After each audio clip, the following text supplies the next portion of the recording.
Assalamualaikum warahmatullahi wabarakatuh. Waalaikumsalam. Selamat pagi semuanya. Yang terhormat Bapak dosen mata kuliah model dan metode pembelajaran di SD, Bapak Yapa Taufik Soleh MPD, serta semuanya teman-temanku yang saya cintai. Untuk memulai perkuliahan hari ini melewati Google Meet, alangkah baiknya kita semua membacakan basmalah bersama-sama. Bismillahirrahmanirrahim. Saya Reja Basatul Anwar, perwakilan dari kelompok 7 dengan beranggotakan Sofiawati, Fahri Fauji, dan Lutfiah. Kami dari kelompok 7 akan mempresentasikan tentang variasi gaya mengajar dan variasi ruang belajar dalam kaitannya dengan model dan metode pembelajaran di SD. Baik, untuk selanjutnya yaitu penyampaian materi. Yang pertama akan disampaikan oleh Sofiawati. Kepadanya saya persilahkan. Terima kasih kepada moderator yang telah memberikan waktu untuk saya untuk membaca materi yang pertama. Baik, saya di sini akan membacakan materi tentang pengertian variasi gaya mengajar. Variasi dalam mengajar adalah salah satu upaya yang dilakukan seorang guru dalam proses pembelajaran yang kegiatannya bermacam-macam dan tujuannya adalah untuk memberikan pengalaman baru dalam belajar guna untuk mengatasi kejenuhan siswa serta memotivasi siswa untuk belajar. Variasi gaya mengajar menurut Usman 2011-85 meliputi sebagai berikut. 1. Variasi suara. Variasi suara yang dapat dilakukan guru adalah dengan variasi volume atau suara keras menjadi lembut. Variasi kecepatan, perubahan berbicara dengan cepat menjadi lembut atau sebaliknya. Dan variasi intonasi yaitu variasi suara tegas menjadi lembut atau sebaliknya. Kedua, variasi gerak mimik dan gestur. Variasi gerak mimik dan gestur dimaksud adalah perubahan ekspresi wajah yang dilakukan untuk mempertegas suatu kata atau suasana. 3. Perubahan posisi. Ini bertujuan untuk mengontrol siswa dan mengkondisikan kelas sehingga siswa tidak bosan atau merasa tidak diperhatikan. 4. Kesenyapan. Usman mengatakan bahwa kesenyapan atau kebisuan dilakukan dari adanya suara menjadi keadaan tenang atau senyap. Dari adanya kegiatan lalu dihentikan keadaan menjadi sepi atau diam. Ketika guru sedang menjelaskan suatu pengetahuan tertentu untuk menarik perhatian siswa yang mulai hilang. 5. Pemusatan perhatian adalah usaha yang dilakukan guru untuk membangkitkan perhatian anak. 6. Kontak pandang.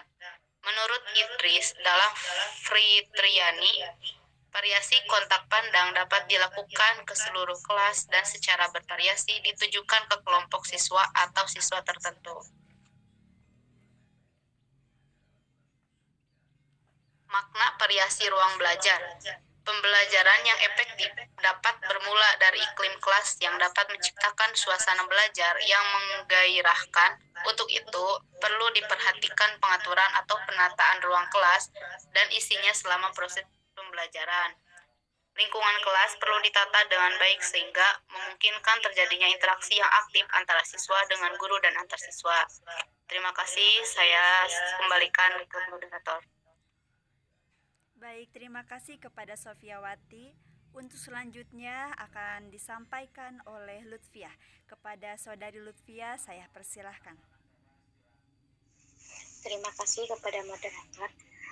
Beberapa prinsip yang perlu diperhatikan oleh guru dalam menata lingkungan fisik kelas menurut Loisel yaitu yang pertama, keleluasan pandangan. Visibility artinya penempatan dan penataan barang-barang di dalam kelas tidak mengganggu pandangan siswa. Yang kedua, mudah dicapai. Penataan ruang harus dapat memudahkan siswa untuk meraih atau mengambil barang-barang yang dibutuhkan selama proses pembelajaran. Yang ketiga, fleksibilitas atau keleluasan. Barang-barang di dalam kelas hendaknya mudah ditata dan dipindahkan yang disesuaikan dengan kegiatan pembelajaran. Selanjutnya, kenyamanan. Kenyamanan di sini berkenaan dengan temperatur ruangan, cahaya, suara, dan kepadatan kelas. Selanjutnya yaitu keindahan. Ruangan kelas yang indah dan menyenangkan dapat berpengaruh positif pada sikap dan tingkah laku siswa terhadap kegiatan pembelajaran yang dilaksanakan. Dalam pengaturan ruang belajar, hal-hal berikut perlu diperhatikan menurut Koni Semiawan, yaitu 1. Ukuran bentuk kelas, 2. Bentuk serta ukuran bangku dan meja, 3. Jumlah siswa dalam kelas, 4. Jumlah siswa dalam setiap kelompok, 5. Jumlah kelompok dalam kelas, 6. Komposisi siswa dalam kelompok seperti siswa yang pandai dan kurang pandai, pria dan wanita.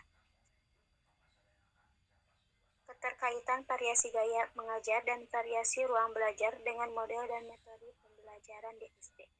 Variasi gaya mengajar dan variasi ruang belajar harus direncanakan sesuai model dan metode pembelajaran. Variasi gaya mengajar berhubungan dengan bagaimana guru memanfaatkan ruang belajar, pilihan kegiatan dan materi pembelajaran, serta cara pengelompokan peserta didik. Di sini, guru harus mampu menerapkan model dan metode yang tepat supaya kegiatan pembelajaran yang diharapkan dapat mencapai tujuan yang efektif dan efisien. Semakin variatif kegiatan dalam proses pembelajaran, maka akan semakin bermakna dan semakin mudah anak dalam menyerap suatu materi. Terima kasih, saya serahkan ke moderator. Alhamdulillahirrabbilalamin. Terima kasih kepada Lutfiah dan Sofiawati yang telah menyampaikan materinya. Untuk selanjutnya, diskusi telah selesai. Silahkan kepada semua peserta atau semua kelas PGSD 3A, apabila ada yang ingin ditanyakan, diharapkan dituliskan atau diketik dalam komentar. Sekian dari saya sebagai moderator dan dari kelompok 7. Mohon maaf bila banyak kekurangan dan kesalahannya. Wassalamualaikum warahmatullahi wabarakatuh. Waalaikumsalam warahmatullahi wabarakatuh. Wabarakatuh. Bye-bye.